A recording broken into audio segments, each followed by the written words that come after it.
Welcome, everyone. This is your podcast, New Books in Economic and Business History. I'm your host, Javier Mejia from Stanford University. And today I have the great pleasure to be with Andreas Feldmann and Xóchitl Bada. They are professors at the Latin American and Latino Studies program in the University of Illinois Chicago. And they are two of the four editors of a recently published book by Routledge Press called The Routledge History of Modern Latin American Migration. I'm very happy to be with them. We're going to be talking about the book and about their careers. Andreas, Xochitl, how are you? Fine. Thank you very much for inviting us to your podcast. We are very happy to be here with you. Hi, Javier. Good morning. It's a pleasure to be with you. Thank you so much for the kind invitation. We are delighted to talk to you. Now, I'm very excited to be with you. I'm very excited to talk about Latin America and about history and migration, which are frequently a topic that is together in the public opinion, but there's not. I mean, at least I don't have the opportunity to bump into those two things together in academic spaces. So I'm very very glad of having the opportunity to talk about that. And before getting into the conversation on the book, I would like to hear about you as scholars. I would like to hear more about your background and your career. Would you mind to tell me about where you're from? What did you study? How did you end up interested in Latin American and migration history? I don't know, maybe you might like to start with this, Sochil. Thank you. Yeah, that's a great question. I really like to be asked this question because it's much related to the book, as always. Like we are researchers of the things that are very dear to our hearts. So I'm from Veracruz, Mexico, and my first migration was internal. It happened when I went to college. I went to the National Autonomous University of Mexico and I majored in international relations. I was in Mexico for a while. I was working, but then all of a sudden I decided to pursue graduate school. And the first stop in my graduate career was at the New School for Social Research in the mid 90s, at a moment when migration to the United States was like reaching very high numbers, especially from Mexicans. Like the Puebla, New York connection was very high then. And as a graduate student, I became a volunteer with non governmental organizations who were defending the labor rights of undocumented immigrants in New York. And this is how I decided to become a sociologist, and I pursued a PhD in sociology. And I went to the University of Notre Dame when I met Andreas Feldmann, who was somebody who was also very much interested in human rights and immigrant human rights, also working on vulnerable populations at the border with a rapporteur for United Nations, but he will tell you all about that. So this is how, for me, like my life history immigrant to this country. I came to the US in 1997 and I've been living in various places as a grad student and then as an assistant professor and now an associate professor in Chicago. But before I lived in many other places like doing research or having like a temporary appointments. So immigration has been a very fundamental part of my career. This is where like most of my research has taken place. I am a sociologist by training, but this is why it's for me so important to talk about immigration and why this is kind of the core of my career. I identify the research on it, or I edit volumes with Andreas or with other scholars that have to do with root causes. This is what like this book is about. Like, why is it that these immigrants come in a historical perspective? Because this is something that you do not hear too much about. When they, like in the US, you hear about immigration, they only talk about immigration policy. They do not talk to you about immigrants, or this is not as common to be. Um, it's not a common topic to be discussed. So this is pretty much who I am. That's fantastic. What about you, Andreas? So tell us about your life before bumping into Xochitl.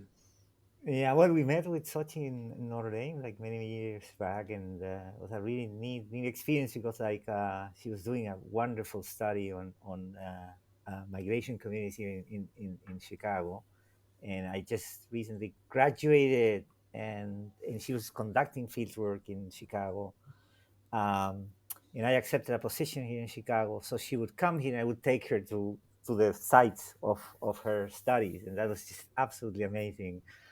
It's really wonderful work she was doing, and ever since we became good friends.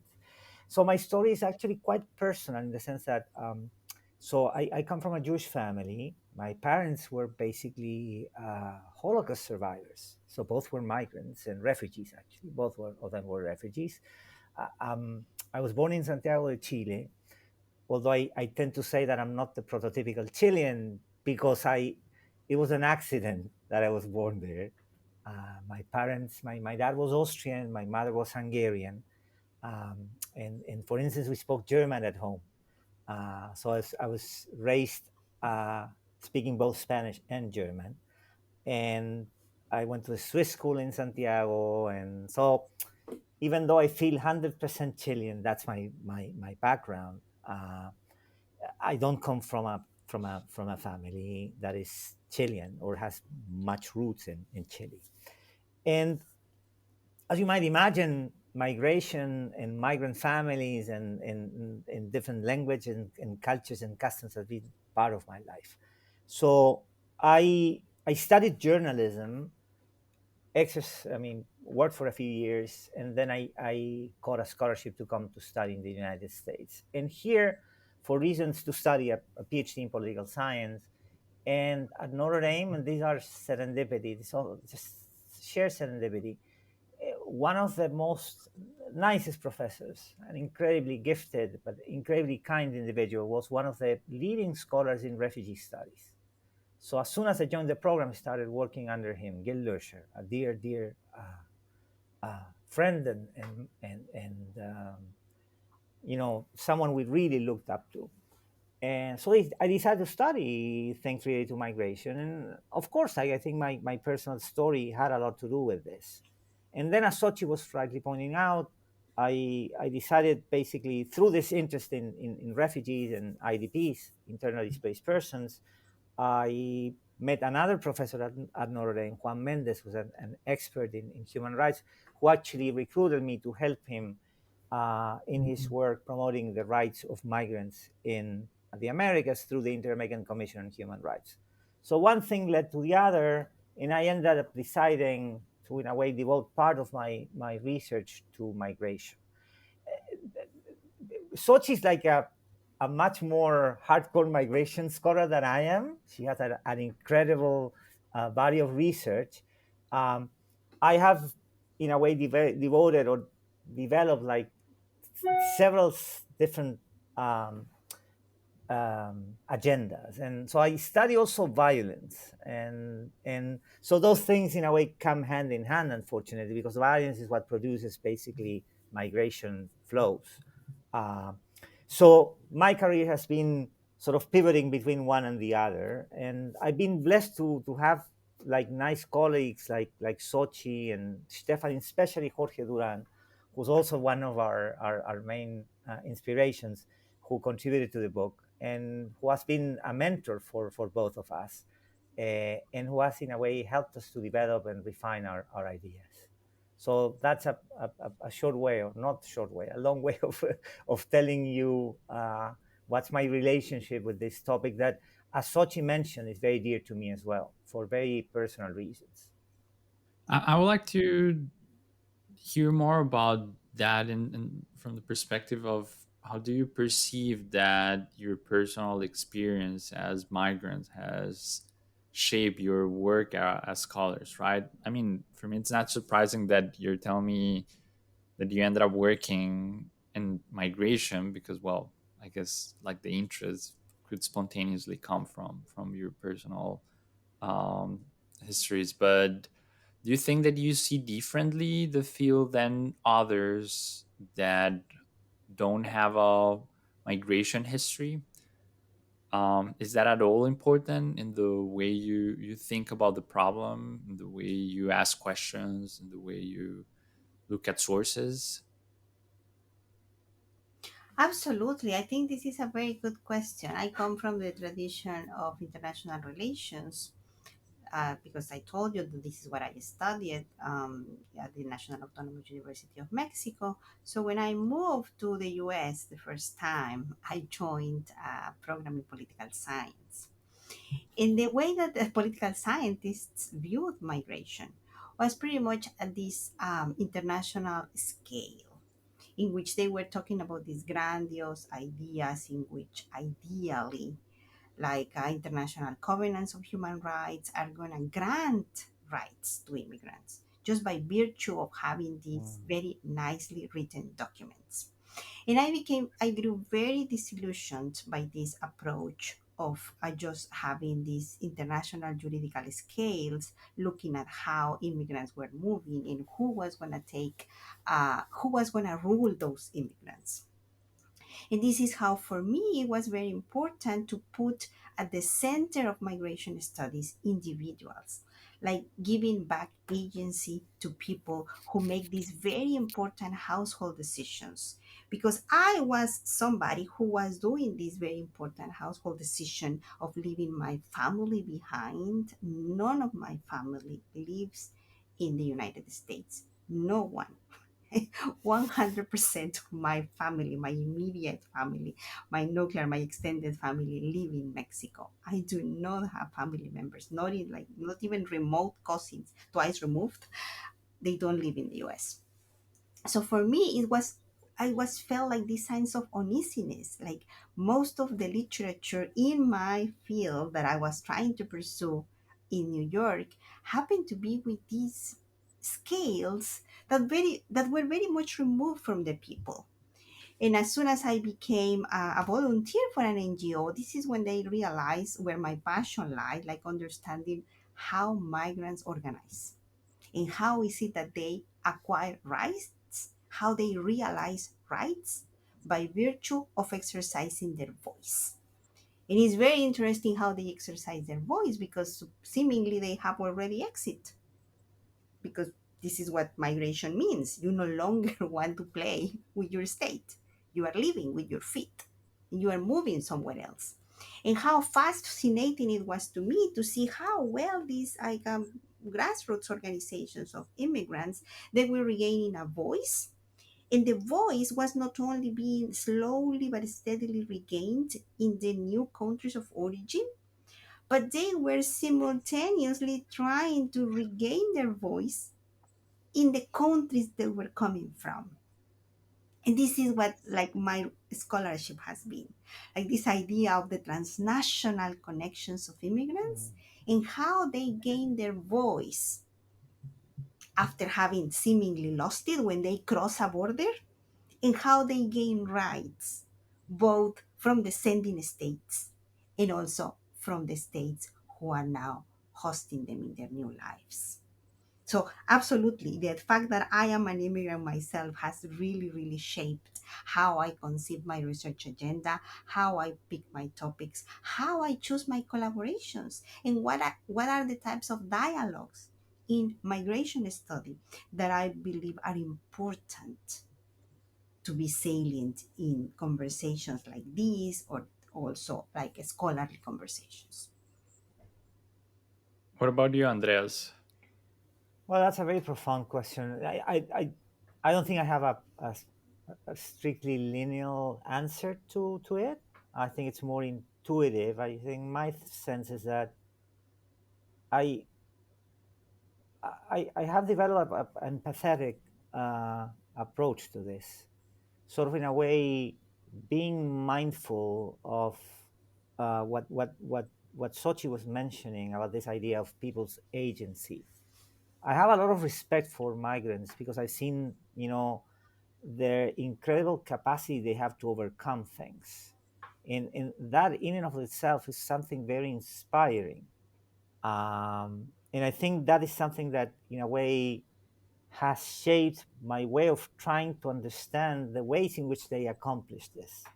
there's a really interesting debate in the human rights community about victims and their prospects to overcome many of the abuses and wrongs that they have endured. And among them, refugees and migrants are the ones who have been more successful in overcoming these very difficult situations and rebuilding their lives. Um, so I think that in many ways, that has inspired me or has in a way exacerbated my curiosity about the ways in which they accomplish this. Um, the second element I think has to do with, in a way, being critical of the policies that exist and being critical about a certain degree of inhumanity that, in a way, shapes many of the ways in which governments and populations, in a way, relate to this population because I saw it in my own family. I saw the sacrifices my parents had to make. I saw that their lives were cut in a way couldn't they could not realize their potential given the abuses they suffered and the fact that by migrating that in a way undermined their prospects. My dad could not study at the university even though he came from a really quite educated family from lawyers and judges back in Vienna, and my mother couldn't study either, even though she came from a very sort of prominent family in Hungary. Why? Because they didn't have the language skills by the time they came, and because they didn't have the money. And despite that, they were able to overcome these problems, like many other families you find here in the United States. Families from Mexican descent and families from African descent who come here and make it somehow through their generation. So in a different, the second generation in a way converges, and that's a very inspiring thing. So if I have to explain it, I think at least I try to approach this whole matter from a very human perspective. Try to understand and try to recognize and try to reconstruct how these people actually are able to overcome all the hurdles they're facing. Let me try to bring the historical dimension that you bring to the conversation in the book with the migration part of what we've been talking about. And at least in the academic conversation in the US, I have the impression that Latin American migrations are usually framed, and I guess as such, you'll mention in like the policy sphere of the discussion, right? It's like a contemporaneous issue, right? And of course, it's very prominent in the discussion on the history of migrants, but that seems to be the history of other type of migration, right? So I was recently having a conversation here on the podcast with Rana Braminsky and Lia Bustan, and they wrote this very nice book on the history of migration in the US. And and it seems that the impression of people, again, here in the US, when they think about historical migration, it's about Europeans coming to the US. And then whenever Latin Americans show up um, to the conversation is about contemporaneous migration, right?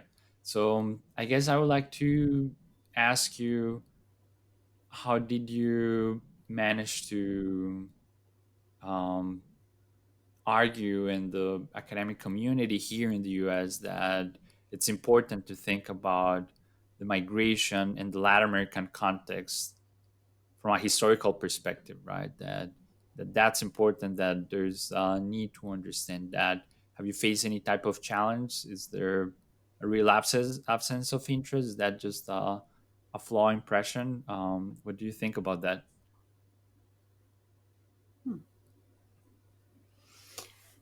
I will say that this is a good question because when the editor, the acquisition editor of Routledge, approached us to like invite us to be the editors of this volume, is precisely because in the United States there has never been a compilation of a volume that will include Latin American migration as a historical process. Actually, we were trying to convince her to not do it just on history, because historians, yes, they have a lot to contribute, and it's super important to set the record straight that Latin American migrations are equally historical as European ones. including those who are to the United States, although the book not only discusses Latin American migration to the US, but discusses South-South migration, intra-regional migration, etc. But for us, it was a very revelatory moment that it took several convincing, several sessions of discussions with the four editors, with the acquisition editor, to tell her that yes, that we agreed and we saw her pain, that she was dissatisfied with the status of the literature, that there has never been a compilation, historical one, of Latin American migration, and she wanted Routledge to have one.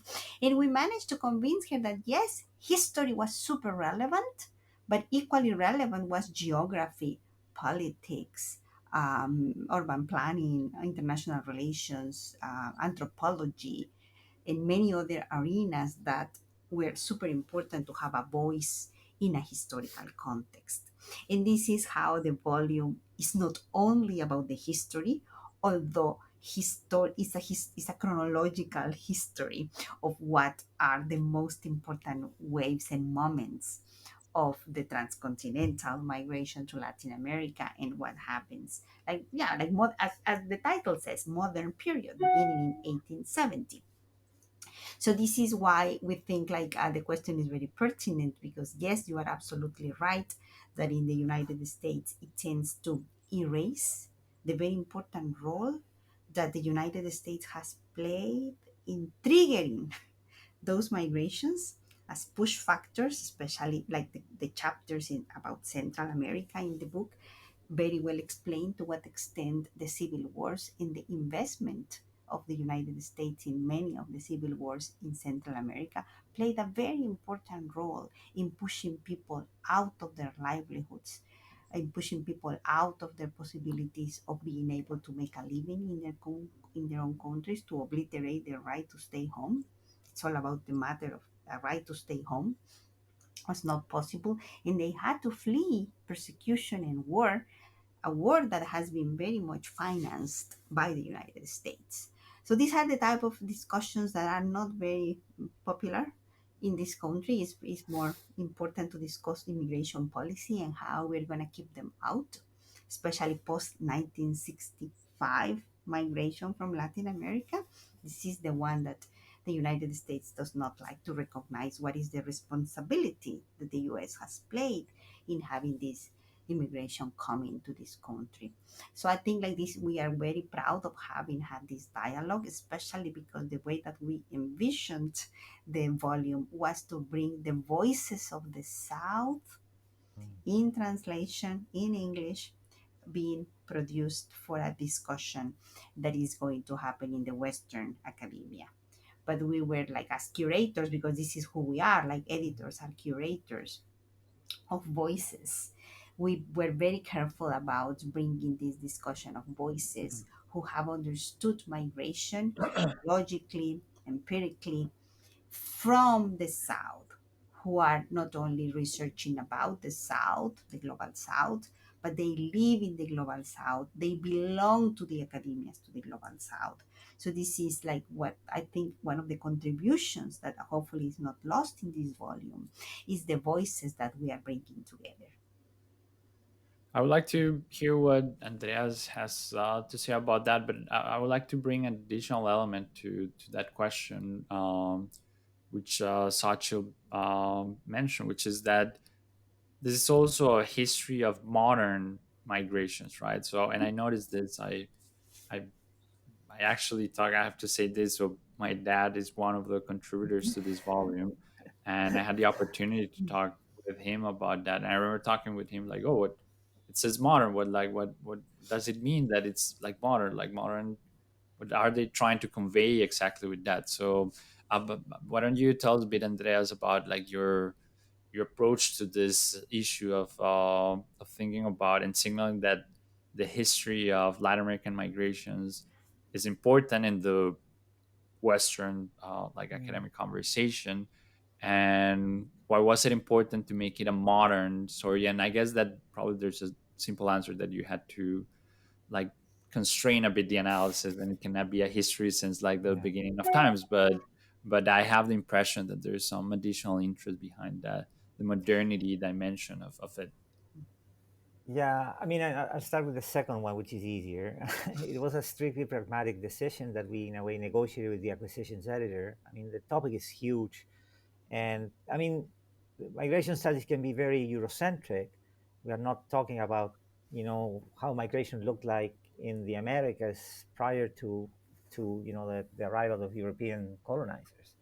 So, but at the same time, topics needs to be narrowed in some ways. And we decided that for the sake of what we wanted to basically convey in the project, the original sort of conceptualization of the project was try to reconstruct like movement in the Americas. Um, we had to basically have a sort of an entry point or a cut point, if you will, and we decided that it should be around 1850, and so we are equating that, and probably like some people would object to this, but we are equating that to modernity. um, and if you see, like, we have divided the book into different phases, if you will. um, and but it's important. So and now I'm going to try to answer the first part of the question, which is, um, scholars, and I think the four editors understand movement as something universal. And this could be a volume on African migration or European migration and so forth, because in essence, migration is a universal phenomenon. So unfortunately, migration studies, like many other aspects in academia, especially in the US, can be very US centric. So to the extent that people study migration, they study it in relation to the United States in different ways, in different shapes and forms. And interestingly, and people like your dad, in a way, epitomize that. There's a fascinating story about migration in Latin America, within Latin America. And there's a marvelous and interesting story about how that has come about, or, transcontinental migration to Latin America. Japanese communities going to Peru or to Brazil, or Italians, going to Mexico, or especially to the river basin, Uruguay and Argentina. And I could go on and on and on. And that's the reason, for instance, why we commissioned a chapter on Arab migration into the Americas, which is something absolutely fascinating and that you would never find much discussion in migration studies. And it happened to be that we have an expert in our own, UI, University of Illinois system. We have an expert who does, Arab migration into the Americas. He specializes on Brazil. So the main idea behind this was, we had several objectives here, but I think the thread was try to, in a way, reconstruct the enormous richness of movement as an historical phenomenon in the region, both within the region, transatlantic migration to Latin America, migration within Latin America, and then migration from Latin America to Northern America. And by Northern America, I use it specifically because we're not just referring to the United States, but also Canada. That is oftentimes, like, simply overshadowed by the U.S. So if you look at the people who contributed, we tried to be as ecumenical as possible. Try to, in a way, recruit everyone doing interesting work in different phases of this. We were able to, in a way, convince really a dream team of Canadian scholars doing migration, who wrote a beautiful chapter on something that is oftentimes overshadowed. So I echo what Sochi said. The idea is to try to sort of initiate a dialogue that, in a way, recognizes the work people are doing in Latin America, but at the same time, connecting that work with work that is being done in the United States, in Canada, and also in Europe, looking at how transnational movements have, in a way, developed over time. So it's a dialogue between different academias that, in a way, touches different angle or pressure points, if you will, that reconstruct this incredibly rich story. And it was very risky and ambitious, I think. It ended up being a really good project, but at moments we were sort of thinking, well, will this really work? Are we going to be able to, in a way, get good, chapters on this really very diverse topics? And so the last thing I'm going to say is that we had the fortune of working with Jorge Duran, who's really an incredibly wise uh, scholar, who was able to sort of at least guide the framework of this. And so we commissioned basically um, four studies at the beginning of the book in which we look at this from a more structural, if you will, perspective. And it starts with Doug Massey's chapter, who provides like a really incredible overview of the structural conditions that had led to movement in the Americas. And then we commissioned three chapters looking at each single region, sort of Mexico, Central America, and South America. And so that, in a way, opens up the discussion for the rest of the book to come. And I think from a strictly organizational point of view, I think the trick worked because people like Massey and people like Duran and the other contributors to those chapters made a marvelous work in sort of laying out the ground for the book. Let me follow up on on that specific point, because I mean I fully agree with like your description of the project as very ambitious. It's a massive volume. It has something like 30 chapters in it, like I don't know, like a couple of dozens of contributors. How did you manage to get them together? You describe your role as the one of a curator. How was that process? How did you pick the people? How did you manage to make them like deliver on time? Can imagine that probably some of them did not, and I would like to hear a bit about that role in particular. So you're four editors, right? Also, just like I've been involved in projects where you have four co-authors, and I think that that's like the right number of co-authors is usually three. Like when you have four, it's usually someone that is not doing something. And anyways, but I would like to hear a bit about the practicalities of the process. Maybe Sacho would like to add on what Andreas had just like started mentioning. Well, to the contrary, I kind of like set the ground for telling you how this project came to be, because I am the fourth author who was like not doing what she was supposed to do.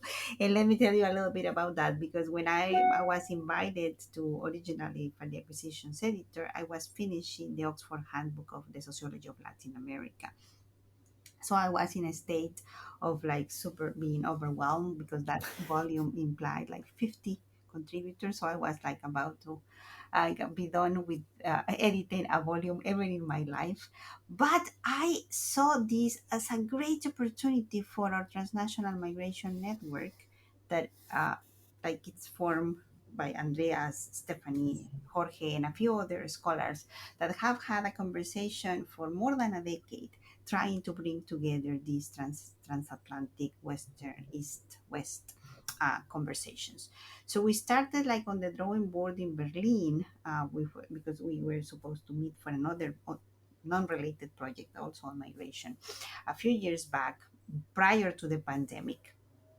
And then we decided that we were going to start pitching the project, like having ideas of the structure of how it should look like, and start having conversations with people that we was like our dream team, like what we wanted to have in this volume. And they started to have conversations, and many said no. And then the pandemic came, and then Andreas graciously said that this was a very, very important project, and that he was going to not let it go. And this is where I want him to tell you like how he masterfully was able to convince so many people when the rest of the team was not convincing the ones that we were supposed to convince. Tell us about that, Andreas. How Well, do I you think approach she's the been too project? modest. Honestly, I think I would qualify that with what she said. I mean, she worked a lot in the project. And the project was, I mean, Routledge came and offered it to her. But given, that she's oftentimes like working on multiple projects and she was finishing this huge, I mean, if this is a huge endeavor, you should have seen, the Oxford Handbook on the Sociology in Latin America. It's a monumental work. So basically she's being modest because she worked all the time helping, uh, and she said, "Well, I'm going to take like I'm not going to be the leading editor, but she really contributed substantively, and I think all four of us did in many ways. I think that there was a division of labor of sorts in which different people actually contributed with different things. So the heavy lifting actually was done by Jorge, who's the senior, scholar here. He was the one who would convince people like Doug Massey and people like Jorge Duani and many other like big shots in migration studies who graciously said that they would contribute, and they said that because Jorge asked them to do. Because Jorge, like your dad, for instance, has been working with it for many years, and he's a really beloved member of the migration community. Not only because he's an incredibly gifted scholar, but he's really a wonderful human being, very generous, and everyone loves him. So nobody says no to him. And then I think in between, which Stephanie Schütze, who's a professor in the Freie Universität in Berlin, she was also very instrumental in securing many people who are working in Europe with her networks and the people she knew, and she knows people working in Brazil, and then each one of us did their own doing. And I think that one conscious decision we made was that we wanted basically to have different voices here, and to have voices that people working in different academic locations, whether it was the United States, whether it was Europe, whether it was Latin America. We wanted people who were very senior, but we also wanted people who were like mid-career, like us, and then people who were beginners, graduate students, or just professors who are just starting, either working in the United States or working in Latin America, um, like scholars like your dad, who's like prominent scholar in Colombia, whose work mostly is written in Spanish.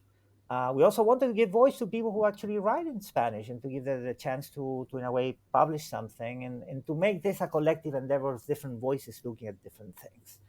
Um, so I must say that authors were incredibly gracious. It wasn't difficult really. We have a few hiccups here and there, but I was amazed that even though this should have been a nightmare, and it wasn't. It was very pleasurable, and because people in a way worked with us diligently, they submitted things on time. The quality of the drafts were excellent, and people developed like delivered things on time. So, and not only that, after we finished the book, everyone has sent like really kind messages, like very appreciative of the work, and it has been really wonderful. And I didn't know many of them personally. I knew their work, but through the book, I've been sort of like getting much more contact with them, and developing a working relationship with many of them in different locations. That's been super fulfilling. That's been incredibly fulfilling on a personal basis. It was a very pleasurable experience, and I really mean it. I'm really glad to hear that. I mean, very frequently I have the impression that editors suffer a lot. So I'm glad to hear that you had a good time in the process. And now I have a question regarding I guess the process of thinking of how to bring some unity to this endeavor, right? And you already mentioned a bit the spirit of what you wanted it to be, but it's not obvious how to bring all these contributions into something that makes sense, right? And something that I noticed, and you mentioned already, is that part of it has this like chronologic or like linear perspective, I guess, and you have like three periods. And I would like to hear a bit about why you thought that those were the relevant periods. But I also wanna something that I noticed is that a few countries had their own chapter, and I would like to hear, like, so for instance, Argentina, Venezuela. Um, what did you think that was the relevant choice, right? Like, what was the saliency of those episodes compared with others, right? This could have been a collection of, like World Cup type of thing. Every chapter, every country has a chapter or something like that. Hmm. But you clearly didn't go that way. So tell me a bit about that. How did you make this type of decisions? Would you like to start, maybe, Sachil, or And I prefer if Andreas starts that Andreas? because that's Okay. the So, final decisions were made. Andreas was.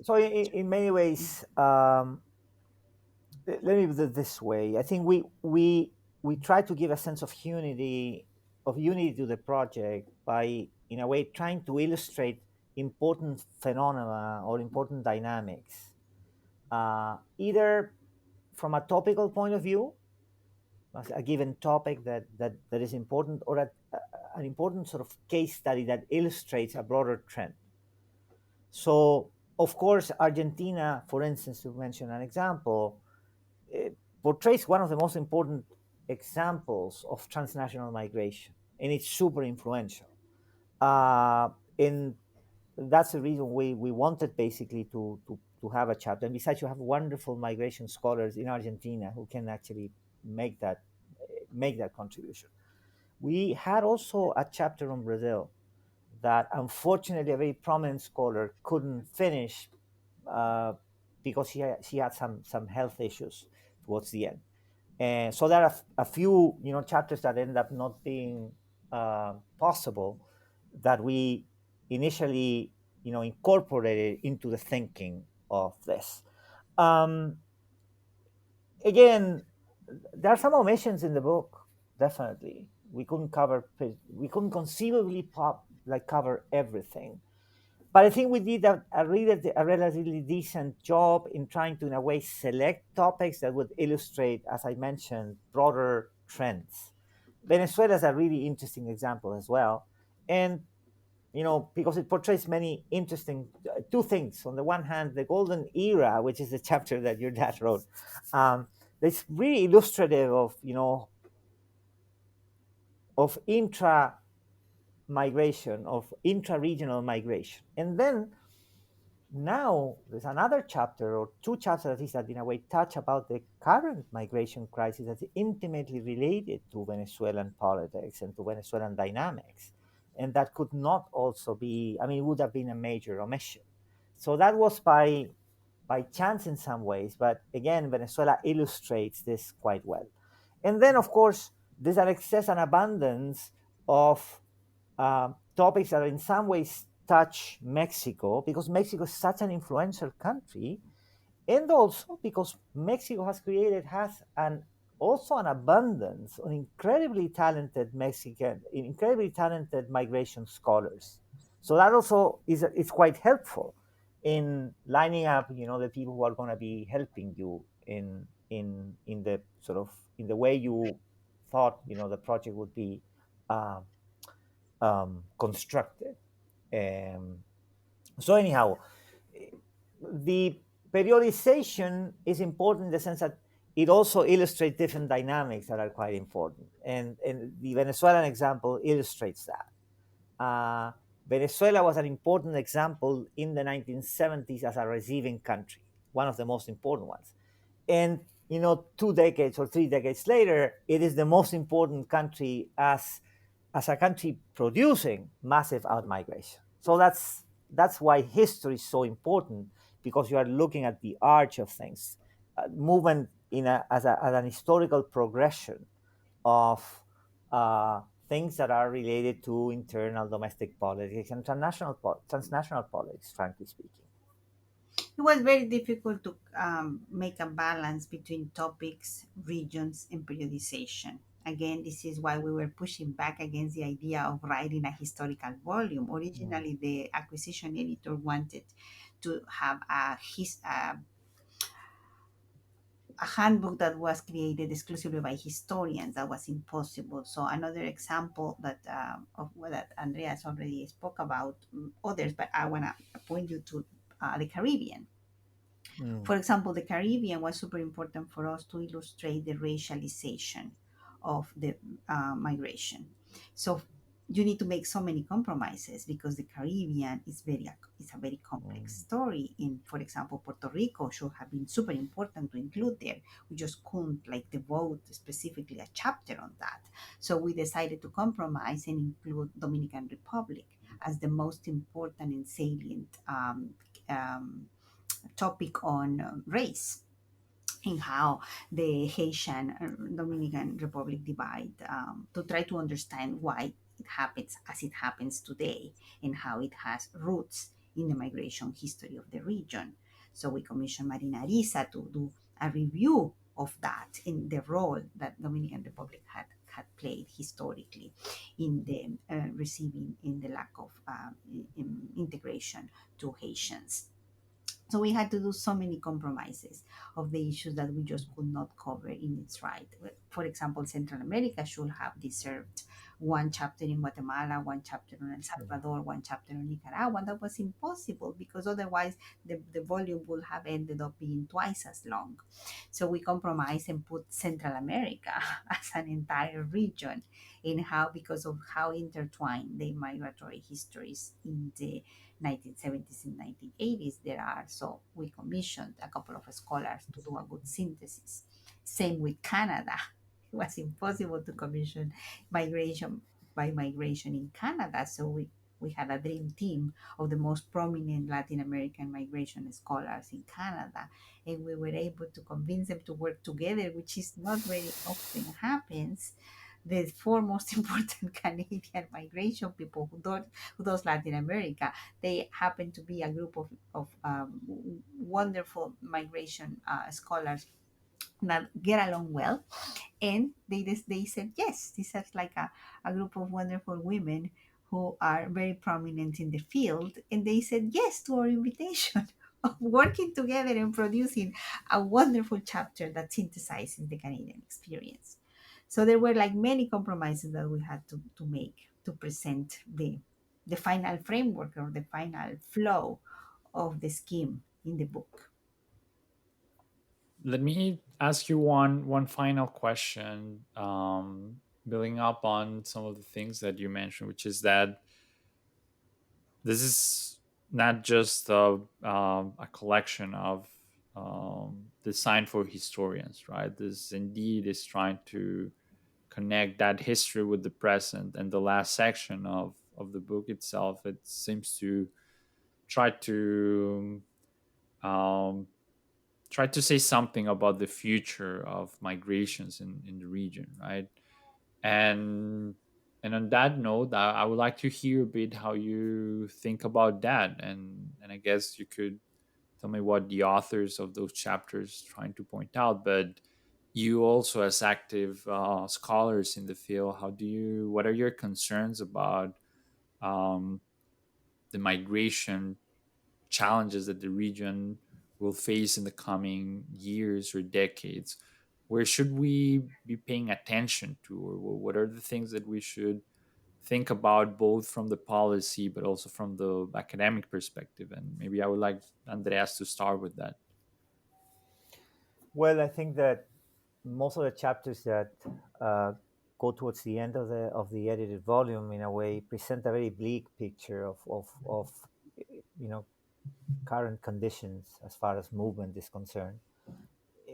There's a really interesting chapter on the incredible impact that COVID had on freedom of movement in the region. There's one chapter on Venezuela, that humongous crisis that is consuming the region, and others that have to do with the impact of criminality in fomenting migration flows in the region.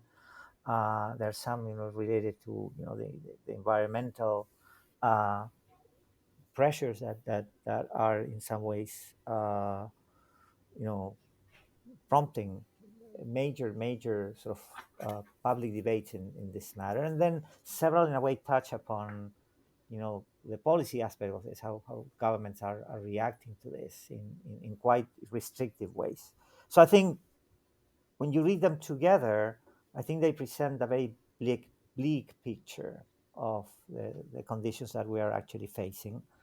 um, I think that the is particularly problematic is the context of migration or movement, both from the region and within the region, in the sense that we're witnessing probably one of the most critical moments, uh, insofar as um, pol- so the twin crisis of economic and political problems plaguing the region that manifest themselves in several ways, but one of which is relentless levels of migration, out migration and migration within the countries.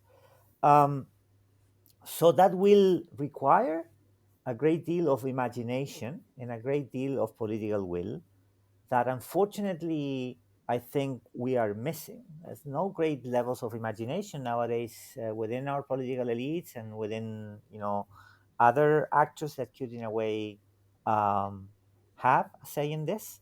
And then there's an important lack of resources that is also impacting this particular context because countries are struggling mightily, and we know for a fact that when that's the case, the whole discussion around migration becomes so much more difficult.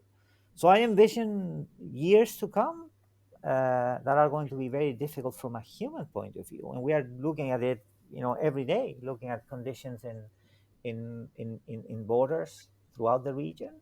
uh, we are looking at severe crises that are going to produce even greater levels of migration, like the ones we are witnessing in Haiti nowadays. I'm particularly concerned about what's going on in Haiti, that has historically, produced out migration, but conditions in Haiti now are unlivable. So eh, I envision this to, in a way, grow uh, in enormous ways. So yeah, I think we're going to be for a very bumpy ride in the next decade or so, unfortunately. And we need to try to think closely on ways to try to promote greater levels of accountability, and trying to promote levels of imagination as to how to address this uh, with a more humane perspective that takes into consideration the challenges and the predicament of these populations throughout the Americas. Do you have any take on this, Sachil? Well, I will only add that the political instability is now pervasive in many, many countries of the region, and this is only adding to the perils of migration because depending on how the political instability fares in Peru, Venezuela, Central America, and many other countries that are now even like after post elections in Brazil, like this, the region has been facing very delicate politics lately. And on top of that, the post COVID pandemic recovery has not been the same throughout the region because every country decided on different um, the recipes of how they were going to deal with the COVID pandemic. So you have now all these people who are trying to flee for various reasons, and we've never seen the levels of migration in terms of numbers that are not only coming to the United States, but they are doing lots of intra migration, and that's a very new thing that Latin America had not experienced in the past. Having people now that they see that the borders are closing, people are trying to move and run in very different directions. So this is something that we need to reckon with in the future, and we just don't see. I fully agree with Andreas that we don't see any political will, especially of those countries that have the resources to be able to absorb and welcome all those immigrants. They just do not have the political bandwidth or the support of the larger populations to really welcome them. And that includes Mexico, that is having more and more very concerning anti-immigrant climates from the part of their general population. So there is this dissonance of the elites for example, trying to create a message of unity and yes, we welcome all the immigrants, but on the other hand, you have like populations who are in the south, like getting seeing all this chaos of Central Americans trying to move towards keeping on moving north, and it's a very complicated picture. We have a chapter by Stephanie Schotze and Jimena Alba who precisely try to get you at an anthropological view of what the type of violence and the chaos that it's experiencing all these caravan movements and all these people who are trying to flee desperately during the COVID pandemic in Central America. So the situation is that in the last section of the book is not very inspiring, and it will require lots of imagination and political will to create more humane policies for welcoming those immigrants. If I may add, for one of the few like uh, bright spots here is Colombia, uh, and the way that it has reacted to massive outmigration of Venezuela. Uh, so the Colombian government has shown great levels of imagination, great levels of generosity. But the thing is that that generosity and that imagination also have limits because the country is not prepared to, in a way, absorbing more than 2 million migrants. Uh, that's a big challenge to even the most resourceful country. Germany had a problem, in a way, absorbing 1 million Syrian refugees, and we're talking about Germany. So, of course, the challenges of absorbing a population like Syrians in Germany, of course, are much more complex and much more difficult given the cultural distance between these populations.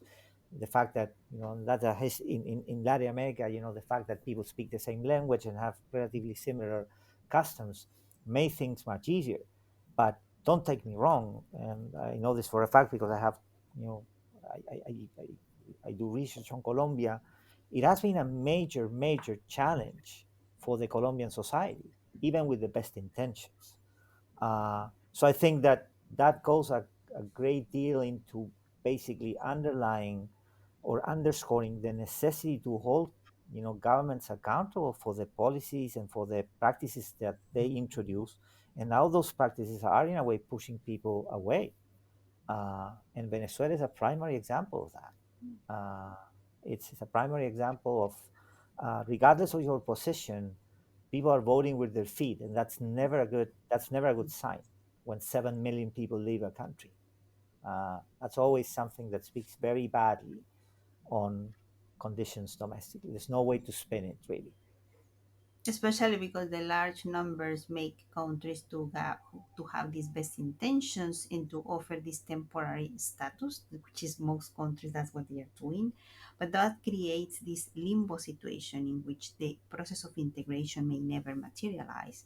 So 10 years from now, you will have this very large thousands or millions of people who are living in another country that do not have the same rights and benefits.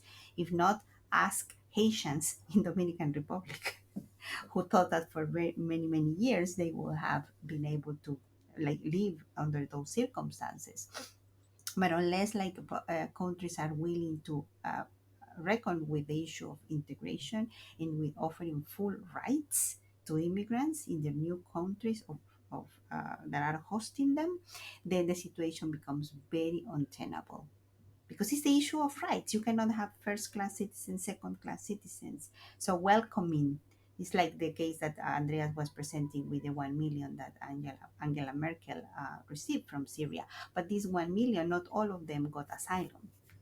So many of them were eventually, after the long process of paperwork revision, very few made it into creating this long integration process. So Germany um, Yeah. kept their sovereignty right to accept as full members of the German nation only a smaller number than the 1 million that you always hear in the news.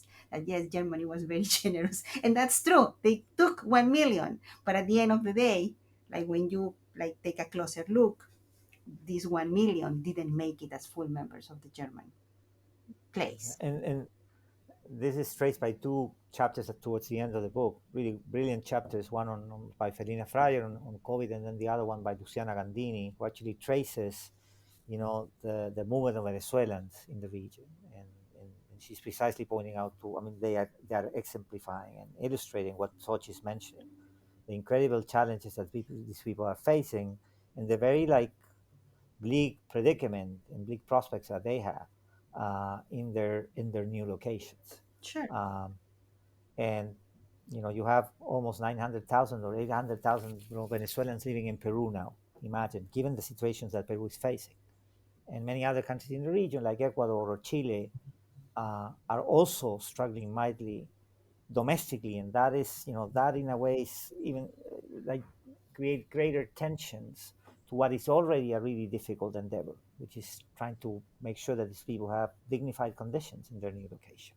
And even Um, the ones who have the political narrative to be able to welcome them, such as the United States, who has like this very long animosity with Venezuelan government by political reasons, they are only giving them temporary protected status. And we very well know that TPSs are like very short period of time. So I don't know what the United States is gonna fix by welcoming the Venezuelans for a fixed period of time, thinking that what Venezuela is gonna get out of the hole very soon in these very shortened possibilities that the US government is offering. So this is why we are not very inspired by the lack of creativity about these little band-aids that every country is trying to put for the situation of welcoming, but with this temporariness. And these limbo situations for any immigrant are not conducive to have to live dignified and happy lives in new places. It's quite depressing, Yeah. the panorama, but I'm glad that you mentioned that and you described the complexity of the current situation, because that signals very well the need for the type of research that you're doing and the need for the volume that you compile, right? And it points out how it is necessary to think about the history of the region to have probably tools to better think about the actual problems that we're facing and we're going to face in the future. So I'm very glad that you put all that effort for those long years to come up with that volume. And I'm very glad that you took the time to chat about it with us. So thanks a lot.